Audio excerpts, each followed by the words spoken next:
Hi, Chairman. Chairman's Hello, online. This is the operator. Please note that I started the recording a little bit early just to make sure we didn't miss it. Thank you.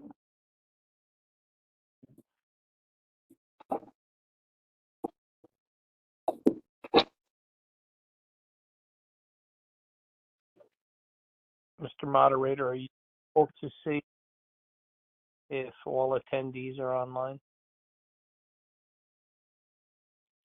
I'm not sure who's supposed to be online. I guess we'll find that out in a minute when we do the roll call. Okay.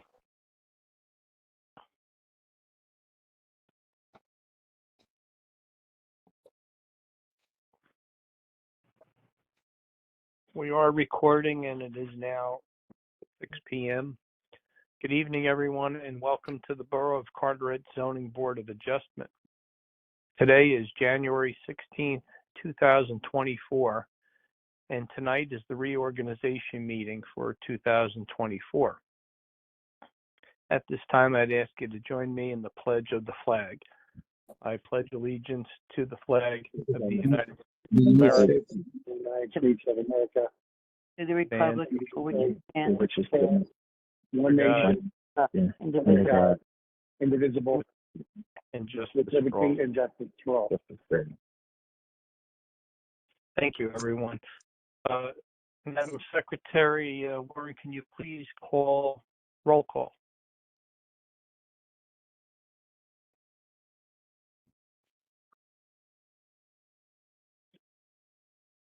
Are you muted, Lauren?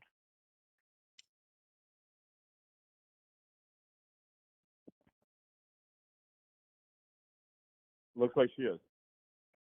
Lauren, please unmute yourself and do roll call.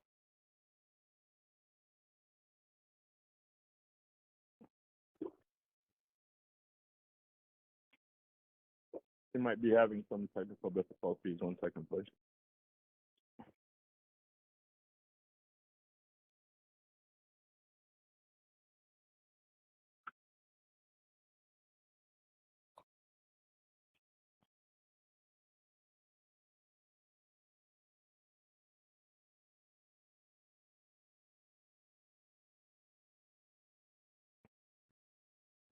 Lauren, if you can hear us, you might be muted.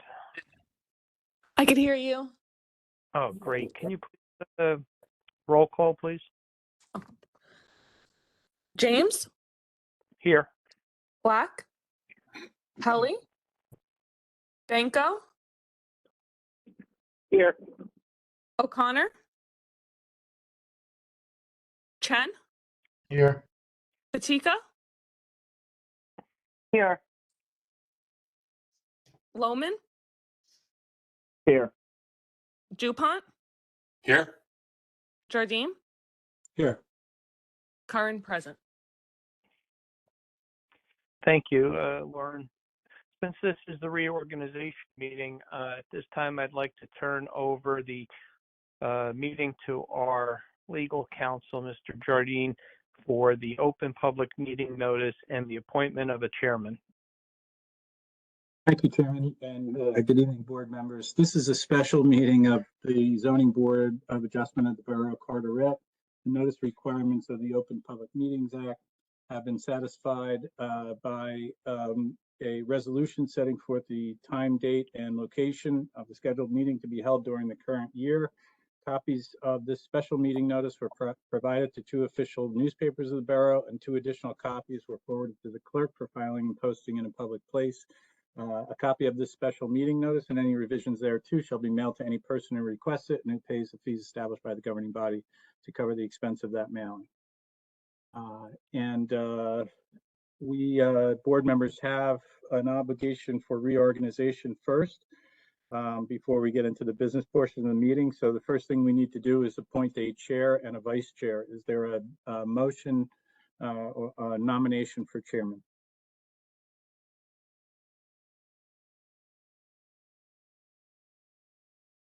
Everybody hear me? Is there anybody who wants? Okay, I have a nomination for the chairperson position of Frank James. Do I have a second for that? I second. Laura Patika, second. Second by Laura Patika. Ms. Curran, do you want to call the roll? James, Sure. Benko, Yes. Chen, Yes. Patika, Yes. Loman. Yes. It's been approved. Mr. Chairman, I'm sure we could have done that by acclamation, but I hand back the meeting to your very capable hands.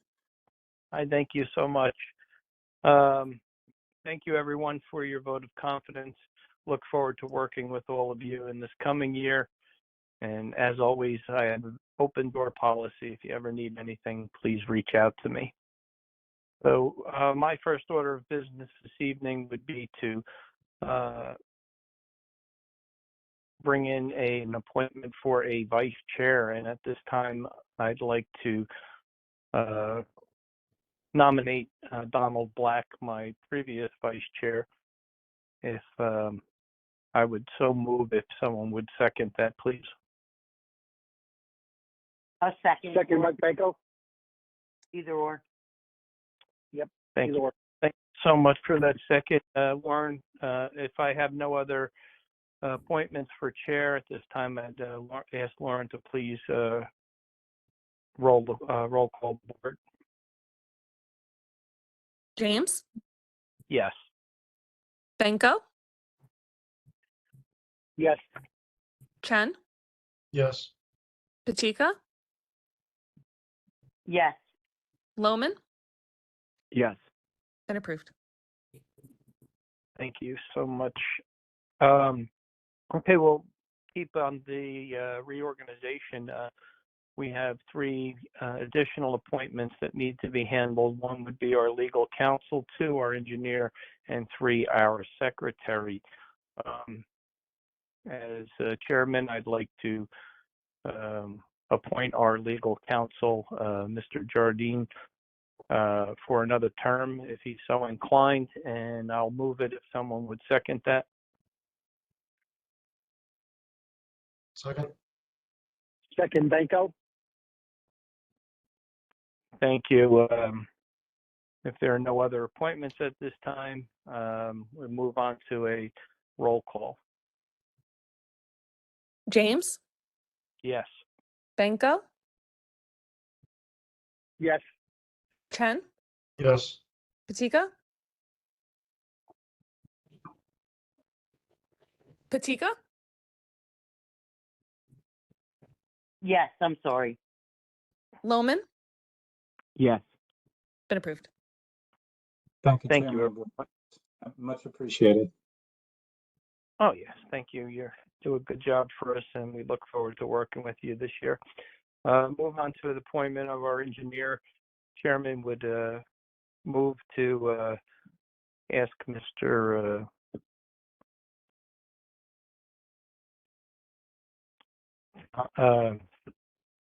Why am I blanking out here? John DuPont to remain as our engineer for another term for this year. I'll move it if someone would second it, please. Second. Laura Patika, second. All right. And please call the board, Lauren. James, Yes. Benko, Yes. Chen, Yes. Patika, Yes. Loman. Yes. Approved. Thank you very Thank much, you. Board. Appreciate it. Thank you, John, for all your help. Move on to the appointment of our secretary. The chairman would ask Lauren Kern to stay on as our secretary and leader. She does a great job. I'll move it if someone would second it. Second. A second it.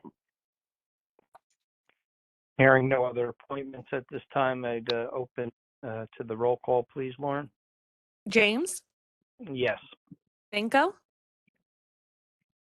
Yes. Chen, Yes. Batika, Yes. Loman, Yes. approved, and thank you. Oh, no problem. Thank you, Lauren. As part of our reorganization, the secretary has put forth an exhibit. It should have been attached to your email, and it was posted to the public, establishing our 2024 board schedule. If no one has any issues or objections, I would ask for a motion to move and second that, please.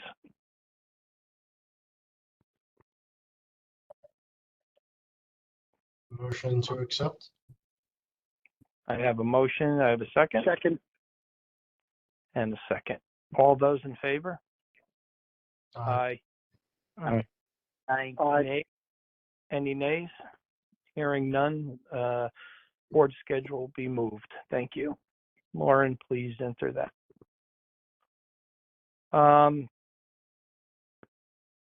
Mr. Jardine, I think we need to address the full open public meeting, or did we?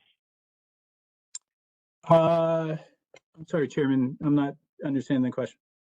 To go, I know you opened it for a special meeting. oh, for sure. No, well, we can conduct regular business at a special meeting, so we don't have to reopen the meeting. All right, so and you approved the notice that was sent out by Lauren? Yes, Chairman. Thank you. So, That's more what I'm concerned with, making sure that the notice was yes, exactly. great. All right, so for January 2024, we only have one meeting on our agenda today, and that's ZB 2302, Butter Construction and Engineering, Inc., 52 Wheeler Avenue, 108, Lot 4, for site plan approval. Lauren, can you confirm how many board members we have to hear this tonight? We have 5 board members. We have 5. So, Mr. George, Tim, you might want to let council know we have 5. Yeah, and Mr. Clark, I'm sure is well aware of the ramifications of that. Is your client willing to go forward with 5 and unanimous vote? Good evening, Chairman James. Good evening, board members, professional staff. James Clarkin of the firm of Clarkin and Vignola for the applicant. Yes, we would like to move forward this evening. When we get to the end of the testimony and we hear whatever questions and comments board members have, Mr. DuPont may have, members of the public may have, we'll then make a decision whether or not we'd like to move forward for a vote. I agree to that. That's fine. May I begin, Mr. Chairman? Yes, if Mr. Jardine would just refresh the board's memory of your qualifications and make sure that they're all in order. Well, I'm quite sure Mr. Clarkin is well qualified, but if he is swearing in an expert, we can go over the expert's qualifications. I do want to say, Chairman, and you may know this, but other board members may not. I have one of my law partners on, Scott Salmon, because I may have to leave this meeting a little bit early. So I just wanted to let you know that. And he's on this call as well right now. Well, I'm going to hope to make it concise so that Mr. Jardine can be present for the entire application. Thank you, Mr. Clark. Mr. Chairman, board members, this is an application that really should be a win-win to the borough as well as to the applicant. If there was ever an eyesore in your town, this is it. It is a non-conforming industrial building. It's located in a residential zone. It was once a sewing factory that then became a warehouse, and it has been vacant for more than 25 years. The structure itself is non-conforming, particularly as to its height. I recall when I was attorney for the board, there was an application back in 2007 that was made for the property and approval was given, but it was never constructed. Fast forward, you have Mr. Butter here tonight. And you, the board members, now have an opportunity to replace this eyesore with a 3-story residential building with on-site parking. 10 one-bedroom apartments are proposed. In order to effectuate this redevelopment, the applicant requires variances for setbacks and coverage, as well as minimum floor area for each unit, which is understandable. These are smaller units, and they are sorely needed, particularly your master plan likes to have a variety of housing stock. We also require a parking variance. We have 10 spaces on site and 5 additional on the street.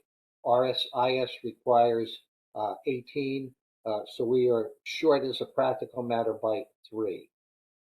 Yes, a height variance is being requested, but let me quickly point out that the scope of the relief we are requesting is nominal at 3 additional feet, but even more important, we will be more than 5 feet less than the height of the existing structure, so that's an improvement. The only structure that might be impacted by our proposed building height would be the next door lot at 46 Wheeler, okay? But keep in mind that that structure is 2.5 stories and is at least 30 feet high. We have placed the building at the intersection of Wheeler and Sharrett Streets with minimal front yard setbacks. This is consistent with development projects of this type, and by comparison, the setbacks are no different than what exists for the current building. The front yard setbacks are also consistent with the recent residential project that was constructed on the opposite side of Sharrett Street. Moving the building to the corner provides good separation to the 46 Wheeler Avenue structure, as well as the 41 Leek Street building, which is behind the applicant's property. Obviously, in addition to the variances, we request preliminary and final site plan approval. We have 2 witnesses this evening. The first is a representative of the applicant whose testimony will demonstrate the total economic inutility of the property. Economic utility is the basis that we are requesting to underpin granting the use variance. We are not seeking the particular suitability route. Our second witness is Paul Fletcher. He will outline the site improvements, giving his engineering testimony. He will then pivot to his planning testimony and justify the variances that are being requested. Mr. Chairman, unless you or any of the board members or staff have any initial questions, I'm happy to answer them. Otherwise, we'll move to the first witness. I have none at this time. Board, does anyone out there have any questions that might be applicable at this moment? Hearing none, we'll move on to your expert witness. Thank you. Our first witness is Mr. Baldev Butter, and I just want to be sure my camera is catching both him as well as myself. Yes, it is. Okay, good. Can we swear him in, please? Yes, Mr. Butter, you raise your right hand. You swear the testimony you'll give this evening is the truth, the whole truth, and nothing but the truth. I do. Thank you. All right. Mr. Butter, are you the managing member of the limited liability company that is the applicant in this case? Yes, I do. Is the applicant the owner of the property at 52 Wheeler Avenue? No, it's owned by another entity. I control that. And would that be Roosevelt Investments? Mr. Clark, you might need to, I had a little hard time hearing that. I'm trying to take Okay. notes. Let's see if we move him in closer. All right, let's try that. All right, so we've established that you're the managing member of the applicant and that a related entity you control is the owner, correct? That's good. Is that better? Yes. Okay. When did Roosevelt Investments purchase the property? In November 2023. What was the purchase price for the property? It was 470, 147, including settlement charges. So that's $470,127. That is correct. Okay. As part of the application to this board, the project involves the demolition of the existing structure. Is that correct? That's correct. Yes. Okay. And have you calculated the cost of demolition? Yes. And what would that amount be? Approximately 75,000. And you have experience in demolition costs based on your other projects in Carteret? That's correct. Yes. Okay. Mr. Butter, is it safe to say that you have constructed more residential units in Carteret than any other builder? I believe so. Okay. Mr. Chairman, I'd like to offer up Mr. Butter as an expert in the field of residential construction. I have no issue with that. Anyone on the board have any issues with Mr. Butter as an expert? Hearing none, please. Yeah, Mr. Clark, is he also testifying as a fact witness as well, or? He is a fact witness as well, yes. Thank you. All right. Continuing on with establishing the costs of this project. Mr. Butter, if you were to build a conforming single-family home on the property, what would the cost of construction be? It will be around 375. $375,000. That's right. Okay. So if you add the price to purchase the property, the demolition, you also had environmental, That's correct. okay, It will be, and the cost of construction, what's the total amount? it will be north of 900,000. Now, based upon your experience as a builder and redeveloper of residential units in Carteret, what would be the maximum price you could sell a conforming single-family home for on this lot? In this area, around $700,000. That would be a 4-bedroom, 2.5-bath house, That is correct. upgraded amenities, Yes. not builder grade. No, 2,800 square foot house? that's correct. All right. Now, the Carteret zoning ordinance also permits a school as a permitted use in this zone. Is that correct? That's correct, yes. All right. First, let's start asking the question, would there be any market for a school on this property? No. Why not? The school requires a lot of parking, a lot of homes. The people will be coming in there, dropping the children off. So this will not be suitable location for them. All right. Keeping in mind that the lot is 5,000 square feet, correct? Okay? Keeping in mind that this lot is only 5,000 square feet. That is correct, yes. You wouldn't be able to put much of a school building on there, would you? You cannot. Now, a community residence is also a third permitted use in this zone, correct? That's correct. Okay. Now, you could have up to 6 individuals according to the ordinance. Is that correct? That's correct. And you would also have support staff. That's correct. All right. In your opinion, is a community residence feasible for this property? No, for starters, at this time, they would have to be demolished because it takes almost the entire lot area, leaving no room for parking. The same answers that are used for the cost to develop a single family home would also apply here. All right. It will not be feasible. Not okay. So, is constructing any of the 3 conforming uses on the property economically feasible? Absolutely not. Mr. Chairman, he is available for any questions by you, board members or staff, or Mr. Jardine. Thank you, Counselor. Does anyone on the board have any questions of this expert witness? Mr. Chairman, I just want to verify, because I had a hard time again hearing, there was a $900,000 figure. That's the total cost to demolish and purchase and all that? The answer, Mr. Jardine, is yes. When you take the purchase price, the demolition, the cost of construction, and the environmental, you are well over $900,000.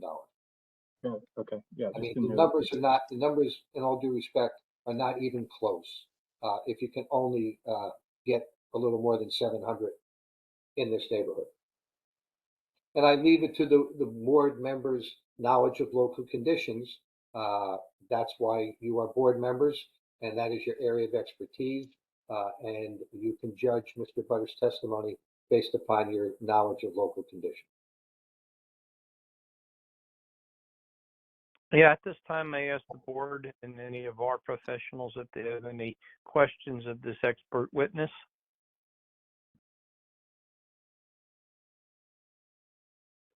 I'm not hearing any questions from the board. Moderator, I'd like to open up to the public to see if there's anyone there for questions of the expert witness. Anyone in the public wishing to ask a question, if you're on the phone, to unmute yourself, please press *6. Anyone else who's joining using a smart device or their computer, just simply unmute yourself.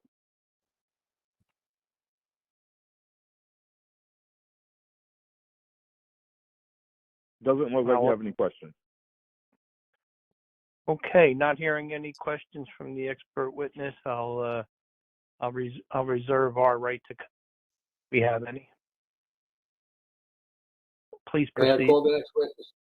Thank Yes, you. We'll please. call Mr. Paul Fletcher.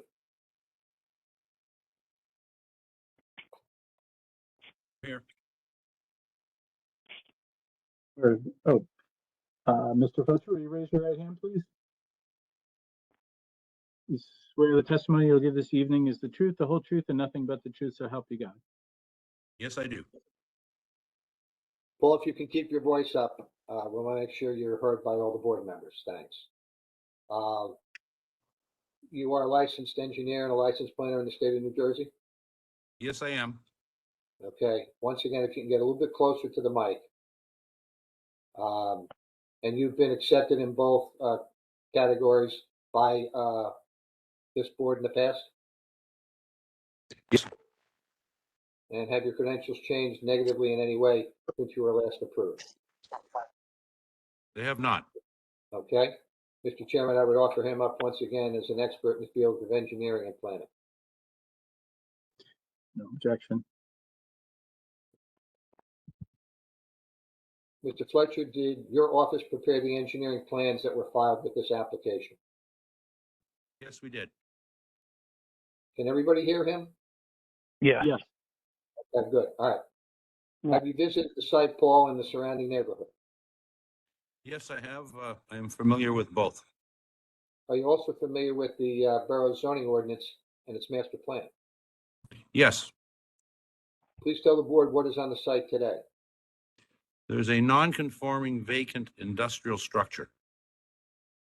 And its setbacks are just about zero on both frontages, That is correct. okay?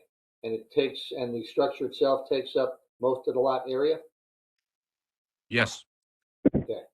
Please tell the board what the applicant proposes for the site. certainly. The applicant proposes initially to demolish the non-conforming industrial structure. He proposes to construct a 3-story residential building with 10 one-bedroom units. There will be on-site parking, 10 spots on-site, plus 5 on-street spaces. He will be connecting new utilities. There'll be lighting to adequately light the parking area. There'll be some landscaping. We'll be doing curb and sidewalk repair around the frontage. And we will accommodate drainage and stormwater to the satisfaction of the borough engineer. Your plans including lighting and landscaping plans, is that correct? Yes. And the lighting that's being proposed, will there be any spillover onto adjoining properties? No. All right. How will we accomplish safe and efficient accessibility for fire and emergency vehicles? Firstly, it's only a 50 by 100 lot, and it is a corner lot. So that that fact is a big advantage to provide accessibility. I see no problems. How will the applicant handle trash and recycling? There are 2 enclosed areas beside the parking area that are designed for the storage of garbage and recycling. From there, they will be taken to the street for borough pickup. They will be enclosed, so they're not visible. They're not at the curb. In your opinion, are they adequately sized to handle the anticipated volumes of trash and recycling? Yes, Have you had an opportunity to review Mr. DuPont's engineering memorandum dated November 29 of 2023? yes, I have. Can you address each of Mr. DuPont's 8 comments, please? As soon as I grab it, please. Hang on.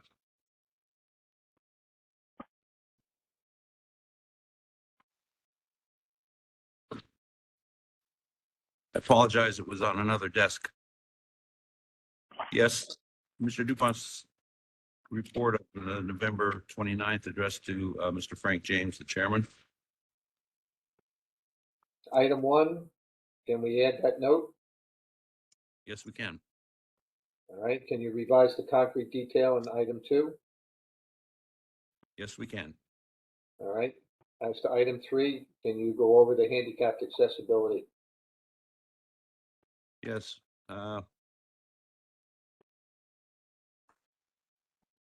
We're proposing an on-street handicap reserve spot. And I will provide on revised plans the accessibility route both to the parking area and to the building. Excuse me, Is Mr. Clarkin. this- So is that, Mr. Clarkin, is that then you guys are going to depress that curb there and hatch it? Yes. Or are you going to leave it full height curb? we should, well, I'm going to let Paul answer the question, but I know what my answer is. I would think we should depress it. Thank you. All right, so you'll do that. That's Okay, that'll be on your plans. Thank you. All right. And the location of this spot meets the requirement that it be one of the closest to the front entrance? Yes, it does. Okay.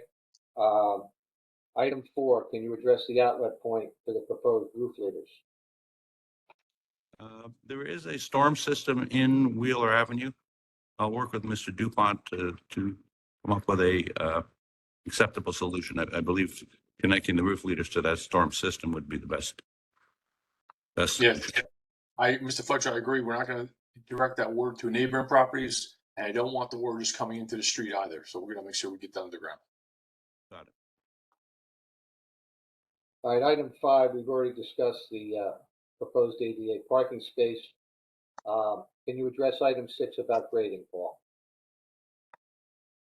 Yes, we'll add additional grading. It's our intention that no surface runoff will adversely affect the neighbors. The grading on the parking area will flow to the gutter line of Sheriff Street. And as I mentioned, the roof leaders will be connected to a storm system. So I don't see any problems, but we'll certainly provide revised plans to the satisfaction of Mr. DuPont. Will curbing or a small retaining wall be required? There may be, yes. All right. I think we've already handled number 7, which was garbage and recycling. And if I can, Mr. Clarkin, just one thing on garbage and recycling. So I see the 2 containers, I believe, are going to be located underneath, the parking area is screened, and they were brought out the day of and brought back in. Is that what the deal is? I don't want this visible garbage and recycling every day. That is acceptable to the applicant. Mr. Butter just confirmed. Thank you. Item 8, the applicant recognizes it needs other governmental approvals that are noted here. Yes. All right, moving on. Mr. Fletcher, let's take a look at the planning issues. Is a D1 use variance needed for this application?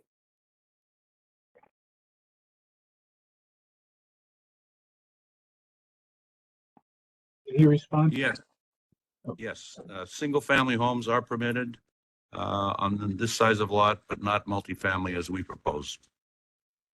Can you justify the granting of this use variance? Yes, under an economic hardship argument, considering real estate values, the cost of demolition of the industrial building on the site, and the cost to construct a single-family home, there's no possible way for this applicant to make a profit on this transaction. In giving this opinion, I'm relying on the testimony of the applicant, who has confirmed the purchase price that was paid, the expected demolition costs, and the cost to construct a new home. We're all familiar with the Medici case, which governs the granting of use variances. That case, decided by our New Jersey Supreme Court, specifically held that undue hardship in the form of economic inutility constitutes a special reason to support a use variance. So to summarize, you have the cost to acquire the property, do the demo, and construct the new house that it is in excess of $900,000. You also have the testimony that the most a single-family house can fetch on this lot is $700,000. The numbers don't lie and helps to prove total economic inutility. The permitted use, a school, is not feasible. The third permitted use, a group residence, wouldn't work economically for the same reason as a single-family home. All right, turning to the negative criteria, can the applicant prove each of the two prongs? Yes, first let's deal with whether there is any substantial detriment to the public good. This is most often analyzed by what is the impact on the adjoining property owners. I recognize that the height of this building, there will be some impact to light and air, but in my view, it does not rise to the level of being substantial. And how about the second prong of the negative criteria? That would be whether there is any substantial detriment to the zone plan or the zoning ordinance. I recognize that we are talking about 10 units instead of 1 or 2 units, but I would like to point out some things to you. First, a very similar multifamily residential project was approved directly across Sherrod Street. We are seeing changed circumstances here in a neighborhood that is in transition. In short, I'm not sure that there is any zone plan left to be protected. And also, let's look at some of the other uses permitted in the zone. As you will see, a couple are more intensive than a single-family residence. In particular, this zone permits community residences, which can be occupied by up to 6 individuals, plus the residential staff. That can easily amount to a total of 10 people. Not far different from the 10 one-bedroom apartment units that the applicant is proposing. In addition, a school is permitted. I leave it to your good analysis to figure out that even if you could put a small school on this property, it would have much more impact on the neighborhood than 10 residential units. Carteret has rebuilt this town by continuously approving projects with densities far in excess of what the zoning ordinance allows. This case is no exception. Paul, can the applicant meet the enhanced standard of proof requirement and reconcile the granting of the use variance with the fact that a multifamily use is not permitted in this zone? Yes, because there are changed circumstances present, and the Medici case specifically recognized that this is a way that reconciliation can be proved. We have a couple of things going on here. First, as we noted, the neighborhood is changing since when the ordinance was last reviewed. The changed circumstances are evident not only around the area generally, but immediately across Sherrod Street with the construction of a multifamily structure. Second, the changed circumstances are approved by the borough's own continuous approval of projects that far exceed the density in the underlying zone. In addition, I might add, at the time the R25 zone was introduced here, the drafters of the ordinance could not have known that this unique property with industrial use on it could not be developed solely as a single-family residence. Thank you. Paul, is there also a D6 height variance that is being requested? Yes, And how do you justify granting that variance? because the extra height is only 3 feet and is nominal in scope. In addition, the height variance is subsumed within the use variance. If you, the board, are satisfied with the overall project design, which includes the proposed height, then the law indicates that the height variance is subsumed within the D variance. This was most recently reiterated by our New Jersey Supreme Court in the Price versus Hamaiji case. All right, how about the C variances? They are also subsumed for the same reason that a height variance is subsumed within a D1 use variance. Once again, that is the Price versus Hamaiji case. All right. Now, in this situation, isn't the applicant still required to engage in the C2 balancing test to justify the bulk variances? Yes. We have to look Please at the go ahead. benefits. Yep. We have to look at the benefits that the project will create and weigh those against any detriments by deviating from the zoning ordinance. Here, the benefits are eliminating a non-conforming structure that housed a non-conforming use, building a new structure that is 5 feet less in height than the existing building, demolishing an eyesore that is aesthetically displeasing and creating very much needed new residential units, ones that are particularly in short supply, as each of the 10 proposed units are one bedroom. Modernizing the borough's stock and helping you create a variety of housing options are included in your master plan's goals and objectives. This meets the special reason requirements in a C2 analysis. I can come to the ultimate conclusion that the benefits to the borough substantially outweigh any detriments. I say that because I see very little detriment. Yes, we are 3 spaces short on parking, but not everyone these days owns a car, and we have Uber and Lyft and ride sharing. So I don't see any substantial detriment in this issue. Mr. Chairman, that concludes his direct testimony. He's available for questions. Yes, thank you. The chairman has a couple of questions.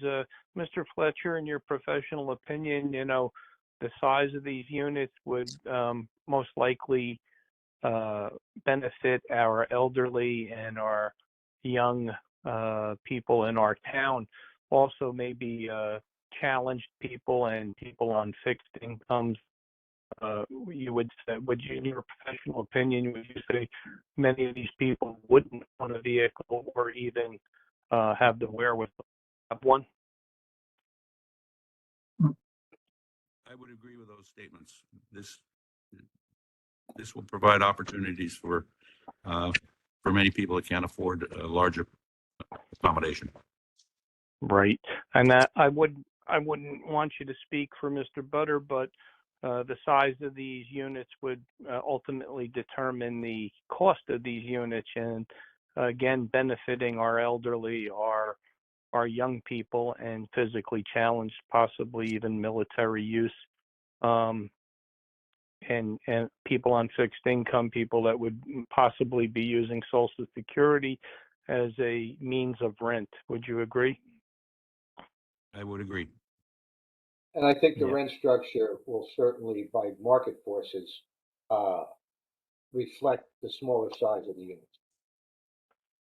Yes, Mr. Clark. I mean, I actually originally didn't like this when I first saw it, and then when I looked around town and I looked at our housing stock and the ability for our elderly to stay in town, our ability to service people with physical and mental needs, our growing military people that might have issues like PTSD, and naturally our young people that are starting out in life and moving out of their parents' home and looking for some place to lay their head down and hang their hat.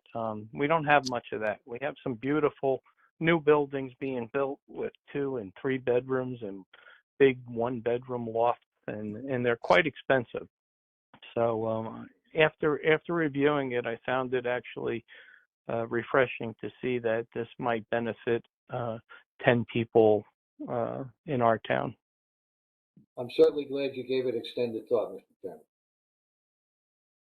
Yeah. At this time, I don't have any more questions of Mr. Fletcher. At this time, does the board have any questions of the expert witness? Hearing none, I'd ask the moderator to open up to the public, please, to see if there are any questions of this expert witness. Anyone on the phone wishing to ask a question, if you're dialed in, please press *6. Anyone on a smartphone or a device or on a laptop, just simply unmute yourself to ask your question. Sir, it doesn't look like you have any questions at the moment. Thank you, Mr. Moderator. Mr. Chairman, that concludes the applicant's direct case. I'm going to request, since we only have 5 board members present and understanding the cost of presenting applications and not to clog up your future agendas, I am wondering if it's possible to get a non-binding straw vote, and perhaps we can move this application to completion tonight. Well, I hear what you're asking for. I would ask anyone on the board that has any negative opinion of this project to please come forward and ask any questions that might sway your opinion. Like I said, originally my opinion was, wow, this is a little much, but after reviewing, where this is, how long it's been vacant, and how it might help our residents.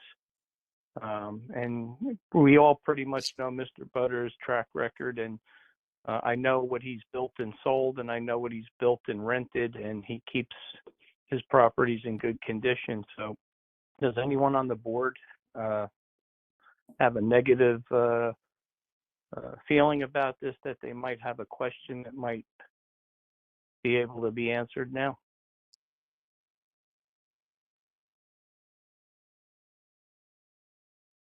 Mr. Clarkin, I'm hearing crickets. Okay, that being the case, Mr. Chairman, I'm going to give you a 30-second summation, and then we will request the vote.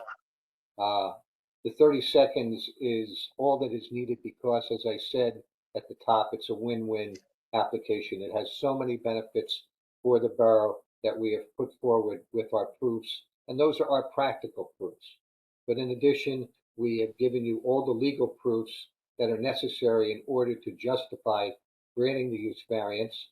And as Mr. Fletcher correctly testified, considering the current state of the law, the height variance and the C variances are what we call subsumed. If you are satisfied with the overall project, then all of the other variances fall in under the use variance. And with that, we request a vote. Thank you, Mr. Corrigan. I open up one more time to Mr. DuPont. You've heard Mr. Clarkin's summation. Do you have anything to add, and are you okay with moving forward? Yeah, I'm okay moving forward. There were a couple issues that we worked with Mr. Fletcher on during design. I think he had a couple good answers tonight. Parking, access, and trash and recyclable. We're going to make sure we keep an eye on that. But no, I think the project looks like a terrific project for the borough. Yeah, ultimately you have the final say in what comes across the desk. And, but moving forward on a vote, you're okay? Absolutely. Thank you. Mr. Durneen, can you please tee this up? What are we voting on? Yes, Chairman. It sounds like it would be a vote to approve since there weren't any negative comments. But voting on it. Speak into the microphone. Preliminary and final site plan approval, as you heard, for property located at 52 Wheeler Avenue. As the witnesses indicated, the property is in the R25 zone, and the application seeks to demolish the existing building, construct a 10-unit residential building on the property. Because it's in the R25 zone and what's being proposed, the applicant requires a use variance as well as certain bulk variances here. The bulk variances the applicant seeks to justify using the familiar flexible C2 analysis, the benefits versus the detriments. On the use variance in terms of constructing this multi-unit residential building, every once in a while, an applicant will seek to justify the relief sought where extreme or undue hardship can exist, where a condition of the land results in economic inutility and the property cannot be reasonably used for its zone purposes because of the economics of it. And the testimony here has been that constructing a conforming use would lead to economic loss. So you're entitled to credit that testimony, and if you do, you're entitled to approve the application subject to all of the conditions set forth in Mr. DuPont's November 29th, 2023 memo, and our usual conditions with respect to payment of taxes, other government approvals, et cetera. And again, both the D1 variance and the C2 variance have to go through the positive versus negative criteria, and you heard Mr. Fletcher do that here. His opinion is that the application can be granted without substantial detriment to the public good and will not substantially impair the intent and purpose of the zone plan and the zoning ordinance. And so on that basis, we could have a motion to approve the application subject to the conditions and a second as well. Thank you, Mr. Jordan. One question for Mr. DuPont. I know that Mr. Butter will have to deal with the DCA after this project is done. Is there any consideration for them to be involved prior? No, he'll start dealing with them during the construction and permitting processes, but nothing Right. prior. They don't have any say-so in approvals or anything, right? No. No. All right, Just great. fees. All right. Everyone on the board, you've heard experts' testimony. You've heard from council. You've heard from our engineer, and Mr. Jardine has asked us to vote on a motion to approve with a second. Do I have a motion to approve?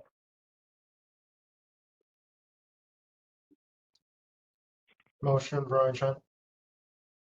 I have a motion. Do I have a second? Laura Patika, second. I have a motion and I have a second. Ms. Curran, would you please poll the board? James, Yes. Benko, Yes. Chen, Yes. Katika, Yes. Lohman. Yes. It's been approved.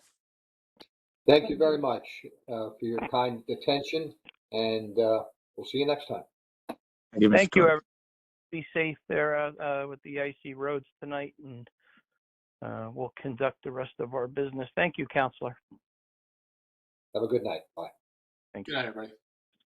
All right, open up to the board and our professionals. Do we have any new business that should come in front of the board this evening? I have nothing else. Okay, great. Need a motion to adjourn? I'll Motion. make the Motion to adjourn. a motion and a second. All in favor? Aye. Aye. Aye. Thank you. Good Our night, next- everyone. Thank Good you. Our night, next meeting will be Tuesday, February 20th at 2024. Our secretary, Ms. Lauren Curran, will notify us and send out any notices that need to be done. Thank you, everyone. Good night. Thanks, everyone. Bye.